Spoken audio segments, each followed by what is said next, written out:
Pemirsa, Satreskrim Polres Gresik mengungkap kasus pembunuhan di Desa Imaan, Kecamatan Dukun, Kabupaten Gresik, Jawa Timur. Salah seorang tersangka pembunuhan yang diamankan polisi bernama Asrofin atau AS, berusia 40 tahun asal desa setempat. Korban berinisial WT, 28 tahun. Perempuan tersebut meninggal dunia di dalam kamar dengan luka tusuk di depan anaknya sendiri pada Sabtu 16 Maret 2024. Menurut Kasat Reskrim Polres Gresik, AKP Aldino Primawirdan pada Senin 8 April 2024 mengatakan ada 3 tersangka dalam kasus pembunuhan ini, yaitu tersangka AS masih tetangga korban, 1 orang DPO atas nama Ahmad Midol, dan 1 orang lagi masih dalam pengembangan. Asrofin diamankan dari tempat persembunyiannya di Kabupaten Jombang, Jawa Timur. Setelah kejadian berdarah itu, Asrofin langsung kabur dan 3 tersangka berpencar. Aldino mengatakan kasus ini murni perampokan. Para pelakunya berbagai tugas untuk melakukan aksi pembunuhan sadis tersebut.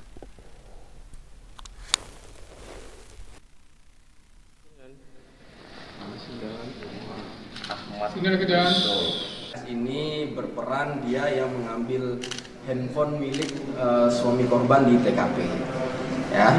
Dan tadi juga saya sudah menampilkan kepada rekan-rekan semua foto DPO. Jadi dari hasil pemeriksaan tersangka AS bahwa pelaku utama pembunuhan adalah saudara Ahmad Midol, yang tadi foto sudah kami tunjukkan. Ya, saudara Ahmad Midol ini sampai saat ini masih masuk dalam list daftar pencarian orang. Kami polisi masih memburu keberadaan saudara Ahmad Midol. Ya, kami dari Satreskrim Polres Gresik khususnya mengharapkan kerjasamanya daripada teman-teman semua.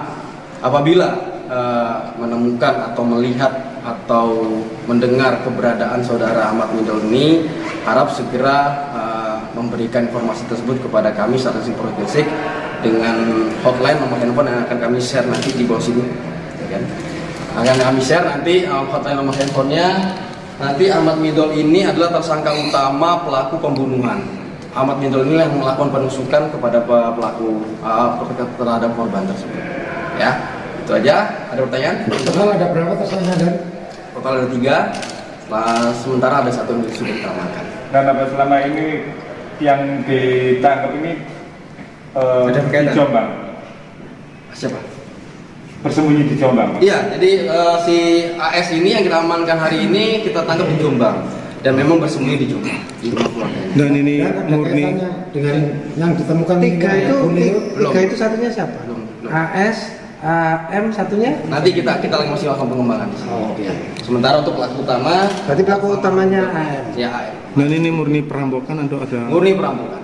Tidak ada unsur lain. Memang tujuan mereka untuk mencari keuntungan. Ada kaitannya? Mengambil harta korban. Ada kaitannya dengan suaminya? Belum, kita belum. Sudah berapa lama, Mas? Tetangga korban atau? Untuk Midol ini tetangga TKP rumahnya. Kenal berarti Nani? Dengan TKP. Kenal dengan korban. AS? AS sama juga, satu desa juga, cuma beda RT. Dari pengakuan AS dan itu apa ada? Untuk beli sabu. Sudah berapa lama mereka merencanakan pembunuhan? Nah, ini masih kita dalami. Saat ini masih lakukan pemeriksaan secara intensif. Si AS ini kami akan kembangkan, ya. Kita juga harus mencari keberadaan si Midol ini.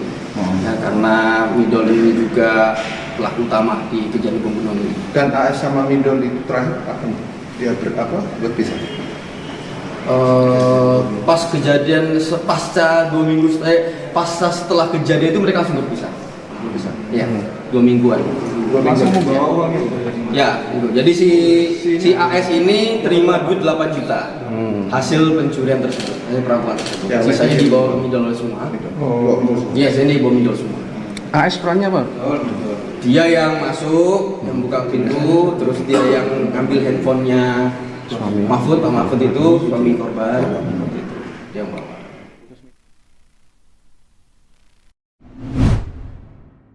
Pemirsa, komika sekaligus aktor Babe Cabita meninggal dunia di usia 34 tahun hari ini, Selasa 9 April 2024.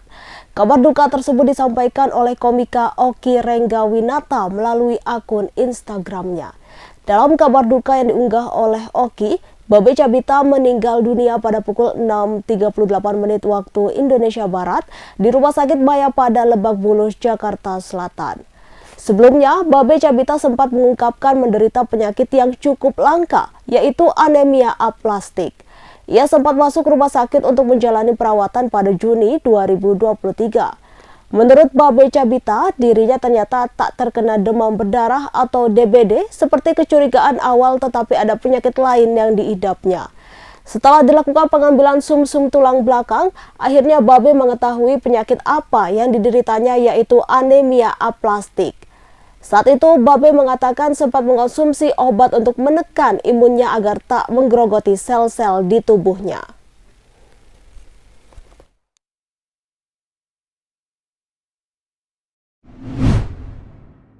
Kecelakaan maut tol Jakarta Cikampek KM 58 memunculkan dugaan bahwa mobil yang terlibat merupakan mobil travel.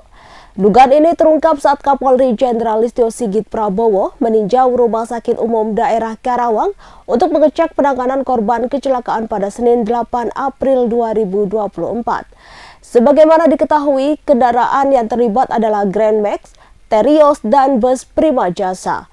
Adapun korban tewas seluruhnya berada di mobil Grand Max yang diduga adalah mobil travel.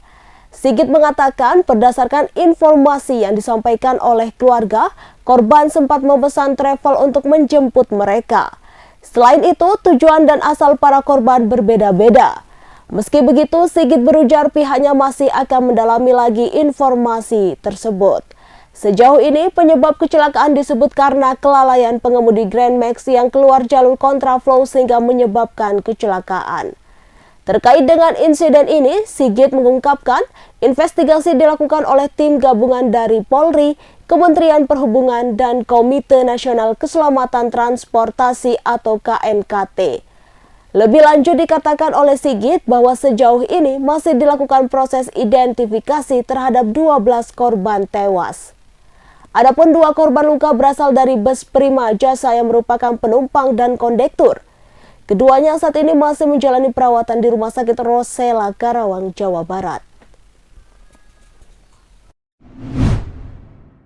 Pemirsa, 2 anak yang berasal dari Bogor, Jawa Barat menjadi korban kecelakaan di Jalan Tol Jakarta Cikampek atau JAPEK KM 58 Karawang, Jawa Barat, Senin 8 April 2024. Sang ibu tak kuasa menahan tangis kala mendapat kabar bahwa kedua putrinya menjadi korban kecelakaan beruntun itu. Ketua RT di perumahan Rumah Sakit PMI Bogor menyebut keluarga korban awalnya berencana mudik ke kampung halaman di Kuningan dari Bogor, Jawa Barat. Namun karena orang tua korban, Ibu Cicih, masih bekerja, kedua putrinya berangkat lebih dulu menggunakan travel selepas waktu subuh. Mereka ialah Aisyah Hasna Humairah dan Najwa Gevira yang ditemani adik Ibu Cicih. Diduga Cicih akan menyusul mudik setelah dia menyelesaikan pekerjaannya di Bogor, Jawa Barat. Cicih saat itu mencoba menghubungi kedua putrinya namun tak menjawab. Setelah itu, ia mendapat kabar mengejutkan bahwa travel yang ditumpangi sang putri kecelakaan. Dia pun seketika syok hingga isak tangis Cicih pun pecah mendapat kabar pahit tersebut. Kondisinya semakin memilukan lantaran belum lama ini ditinggal wafat oleh suaminya. Diketahui kecelakaan maut di tol Jakarta Cikampek KM 58 tersebut terjadi pada Senin 8 April 2024. Dalam video yang beredar di media sosial, kendaraan-kendaraan yang terlibat kecelakaan ini terbakar hebat pasca tabrakan. Dikabarkan bahwa ada 12 orang yang menjadi korban tewas dalam kejadian ini. Pemirsa, pria bernama Abdul Aziz Sofi'i, 36 tahun, warga Jalan Pelabuhan Tanjung Perak, Kelurahan Bakalan Kerajaan, Kecamatan Sukun, Kota Malang, ditemukan tewas di hutan Gunung Katu, Desa Sumber Suko, Kecamatan Wagir, Kabupaten Malang, Jawa Timur. Dari hasil pemeriksaan, kepolisian menemukan ada luka sayatan di leher korban. Dan hari ini, Selasa 9 April 2024, Polres Malang melakukan konferensi pers ungkap pelaku pembunuhan tersebut dan berikut berita selengkapnya. Pagi hari ini, rekan-rekan, hari Selasa, tanggal 9 April 2024. Kami dari Polres Malang melakukan konferensi pers ungkap kasus tindak pidana pembunuhan dan atau penganiayaan dan atau pencurian dengan kekerasan yang mengakibatkan meninggal dunia. Waktu kejadian rekan-rekan ini terjadi pada hari Rabu tanggal 27 Maret 2024. Ini dengan tempat kejadian perkara yaitu di Gunung Katu, Dusun Sumberpang Kidul, desanya merupakan Desa Sumber Suko, Kabupaten Malang. Ditemukan mayat korban. Penemuan mayat ini ditemukan pada hari Seninnya, tanggal 1 April 2024. Adapun korban yang meninggal dunia teridentifikasi atas nama Abdul Aziz Sofi'i dengan umur 36 tahun. Tersangka, ini rekan-rekan yang kita hadirkan di depan rekan-rekan sekalian, ini di belakang kita, ini merupakan residivis dengan inisial PL usia 27 tahun. Jadi dapat kami laporkan di sini sekaligus kami informasikan kepada rekan-rekan bahwa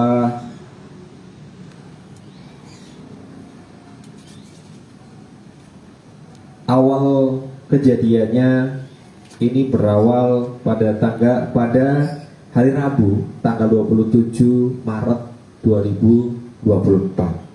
Ini awalnya tersangka PL diminta oleh korban Abdul Aziz Sofi'i untuk membantu membuang kendi yang diyakini oleh korban sebagai obat alternatif untuk ibunya yang sedang sakit. Kemudian pada pukul 18.00 di hari yang sama waktu Indonesia Barat, tersangka tiba di rumah korban yang beralamat di Jalan Pelabuhan Tanjung Perak nomor 24 RT 1 RW 1 Kelurahan Bakalan Kerajaan Kecamatan Sukun Kabupaten Malang. Kemudian pada pukul 19.30 korban mengajak tersangka untuk pergi mengambil kendil yang sebelumnya sudah diletakkan di sungai dekat rumah korban. Kemudian setelah mengambil kendil, kemudian korban mengajak tersangka untuk berkeliling mencari lokasi untuk menaruh kendil tersebut. Kemudian tersangka diajak oleh korban ini di Gunung Katu yang tadi tempat kejadian perkara, di Gunung Katu, Desa Sumberpang Kidul, Desa Sumber Suko, Kabupaten Malang. Sesampainya di lokasi, kemudian korban mengajak tersangka untuk melakukan ritual. Setelah selesai ritual, tiba-tiba korban ini membuka masker. Setelah membuka masker, kemudian memaksa sekaligus merayu korban untuk melakukan hubungan badan sesama jenis. Berdasarkan keterangan yang didapatkan oleh penyidik kami, korban menolak ajakan tersebut sehingga terjadilah perkelahian antara tersangka dengan korban yang berakhir tersangka membacok korban dengan senjata tajam berupa bedok ya. Bedok ini berarti kan batik gitu ya. Bendo yang sebelumnya senjata tajam ini dipergunakan oleh korban untuk menebas tanaman yang mengaliri jalan menuju lokasi. Kemudian setelah membacok, korban mengambil barang-barang milik tersangka berupa 2 buah handphone. Ya, rekan-rekan, 2 buah handphone dan uang Rp500.000 sekaligus senjata tajam yang dipergunakan untuk membacok korban. Yang sebagian barang-barang tersebut dibuang sepanjang jalur menuju ke arah rumah tersangka yang beralamat di Dusun Sedawu RT 24 RW 7 Desa Pandansari, Kecamatan Ngantang, Kabupaten Malang. Kemudian kronologis ungkap pada hari Senin tanggal 1 April 2024 dengan penemuan mayat di lokasi tempat kejadian perkara. Unit identifikasi Satreskrim Polres Malang melaksanakan olah TKP terjadinya penemuan mayat, di mana hasil identifikasi terdapat beberapa luka bacok terutama di bagian area leher korban. Kemudian dilanjutkan kegiatan penyelidikan dan penyidikan. Maraton penyidik dipimpin Kasat Reskrim Malang kolaborasi dengan Kapolsek Wagir melaksanakan pemeriksaan saksi sebanyak 13 orang saksi, mengumpulkan barang-barang bukti sekaligus mengumpulkan CCTV sepanjang jalur yang dilewati tersangka dengan korban. Dan disitulah didapat berdasarkan kesimpulan yang didapatlah kesesuaian yang mengarah kepada tersangka PL ini. Kemudian pada hari Jumat tanggal 5 April 2024 dilakukan penangkapan terhadap tersangka PL yang beralamat di rumahnya yang tadi di dusun Hargo Kuncaran RT 32 RW 9 Desa Hargo Kuncaran, Kecamatan Sumber Mancing Wetan, Kabupaten Malang. Kemudian dilakukan penggeledahan di rumah saudara PL, didapatkan barang bukti yang bisa kami tampilkan di sini, rekan-rekan.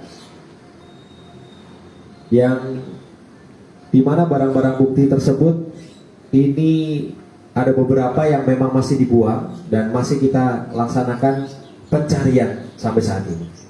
Akibat perbuatan yang dilakukan oleh tersangka PL ini, penyidik menerapkan pasal berlapis. Yang pertama yaitu pasal 338 Kitab Undang-Undang Hukum Pidana. Ya, setiap orang yang merampas nyawa orang lain dipidana karena pembunuhan dengan pidana penjara paling lama 15 tahun.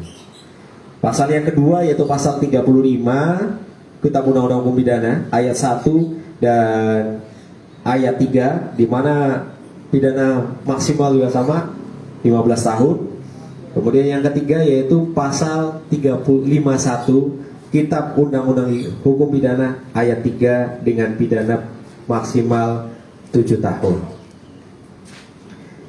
Ini dapat kami informasikan di sini rekan-rekan, tadi kami sampaikan di awal bahwa tersangka maupun korban ini pernah berada di lapas yang sama, yaitu di lapas Towaru, Kota Malang. Kalau untuk tersangka ini residivis karena pas kasus pemerasan dengan pengancaman dengan putusan 2 tahun masa tahanan, yaitu pada tahun 2017 sampai dengan. Pemirsa, jutaan orang di Amerika Utara menyaksikan gerhana matahari total Senin 8 April 2024. Mereka tak ingin melewatkan fenomena langka ini saat bumi mendadak gelap di siang hari. Diperkirakan ada 4.000 orang berkumpul di air terjun Niagara, Kanada untuk menyaksikan gerhana matahari total. Mereka datang dengan mengenakan kacamata khusus gerhana serta pakaian yang unik. Begitu matahari mulai tertutup bayangan bulan, warga langsung mengarahkan kamera ke langit. Saat itu juga bumi mendadak gelap dan warga berteriak meluapkan kegembiraannya. Meski hanya berlangsung selama beberapa menit, gerhana matahari total ini berhasil menarik jutaan pasang mata untuk melihatnya. Berbagai festival, pesta bahkan pernikahan massal digelar di sepanjang jalur gerhana matahari total ini.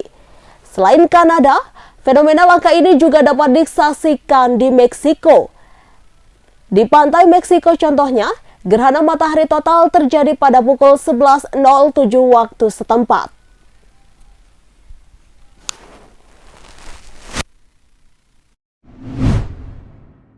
Pemirsa, Presiden Joko Widodo kembali menyaksikan penyerahan bantuan paket sembako bagi masyarakat di sekitar Kompleks Istana Kepresidenan Bogor, Jawa Barat pada Minggu 7 April 2024. Pembagian paket sembako juga dilakukan di lokasi yang sama sehari sebelumnya. Namun dalam kesempatan ini, Presiden Jokowi tampil berbeda. Ia tampak mengenakan kaos lengan panjang berwarna putih dan sarung berwarna hijau. Sesekali Presiden Jokowi tersenyum dan melambaikan tangan kepada masyarakat penerima sembako.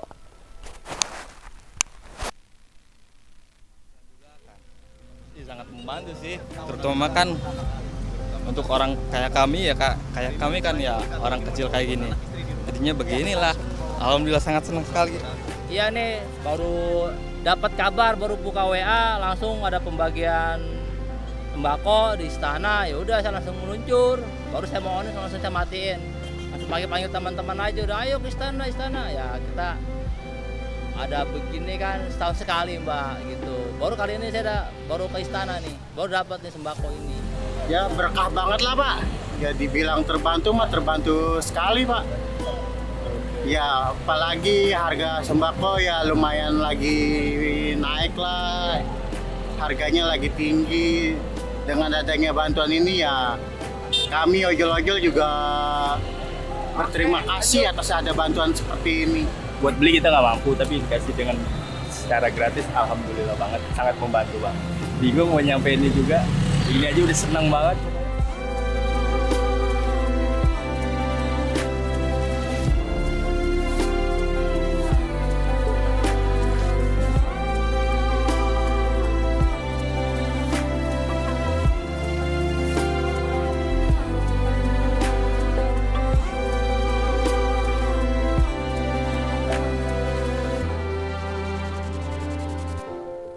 Download Tribun X sekarang, menghadirkan lokal menjadi Indonesia.